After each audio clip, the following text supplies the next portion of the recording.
My name is Alexa Score. I'm 26 and I'm a professional wakeboarder. I fell in love with wakeboarding when I was about 13. I started water skiing when I was 9, grew up on a beautiful lake in a small town in Minnesota. My older sister, and her guy friends started wakeboarding, and I'm like, I just got to be a part of this, It was cool. I wanted to do whatever she was doing. So 13, 14, 15, and then when I was 16, I was diagnosed with leukemia. Totally unexpected. Healthy 16-year-old girl, worried about what she's going to wear to school, worried about how to do her makeup, and hanging out with friends and hanging out with boys. And to be diagnosed with cancer and have to face death is a crazy thing, and you don't expect to have to do that as a 16-year-old girl. They told me I had two options: get a bone marrow transplant or try this experimental new drug that had just been on the market for 5 years. I decided to go with this experimental new drug. It was called Gleevec.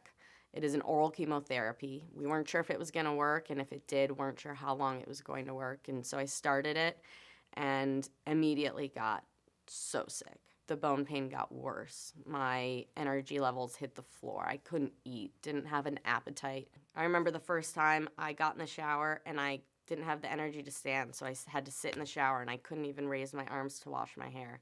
I didn't have the energy to raise my arms to put my hair in a ponytail. And at the time, I didn't really understand that my friends were just as scared as I was.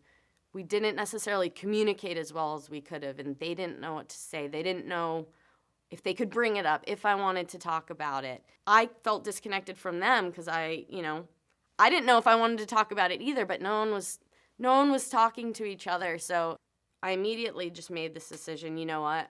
I'm not going to let cancer take this stuff from me. I'm not going to let it take my friends. I'm not going to let it take my family. And I'm not going to let it take my passions away from me. So I dedicated myself to not letting the cancer define who I was. It wasn't going to tell me what to do, and it wasn't going to take things from me. I was still going to do everything that I wanted to do. One of the biggest things for me was not using that cancer as an excuse. I still kept my grades up. That was a priority for me, and I still went to gymnastics practice. I wanted to support my teammates. I wanted to live as normally as possible and keep the momentum going. With the help of my family and friends, I started feeling better and better. 6 months went by, and my energy levels crept back up. My cancer levels were decreasing. This new experimental drug seemed to be working.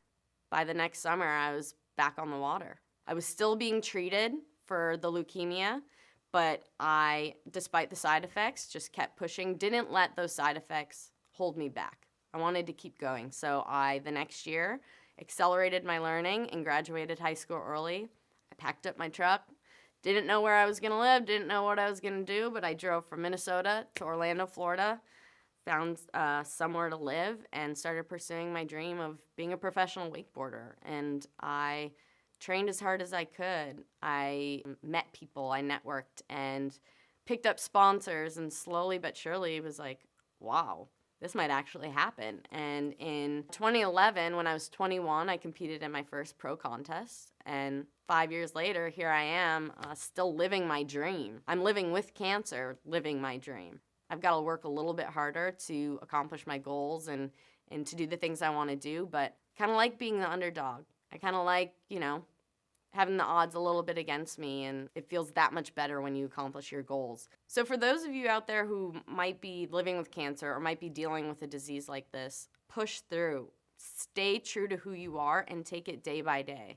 Try to do things as normal as possible. Try to keep your routine as normal as possible. I know how hard it is, and know that there are other people out there going through the same thing.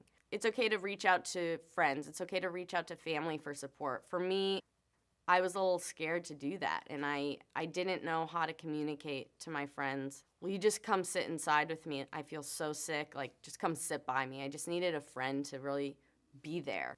And for the friends out there who aren't sure what to do, ask that person, what can I do to help? I know it's a touchy subject, and it's okay for you to bring it up. Just feel it out. Some people may want to talk about it. Some people may not, but you may not know that person just needs a friend.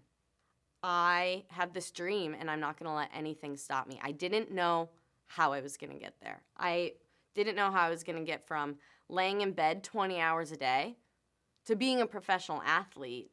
I just knew that I had a goal. I didn't know how to get from A to Z, but I knew I was going to get there. So For those of you who may be sick, may be dealing with those things, keep those dreams, keep those goals. You don't have to know how you're going to fill in the blanks, but if you take it step by step, if you just take that next step, whatever's holding you back, don't let it take your dream away from you. Cancer or not, everyone's got something that is working against them or something negative going on that could hold them back. But it's up to you to make that decision. Am I going to let this define who I am? Am I going to let this problem hold me back? Or am I just going to push that much harder to overcome it and still accomplish my goals?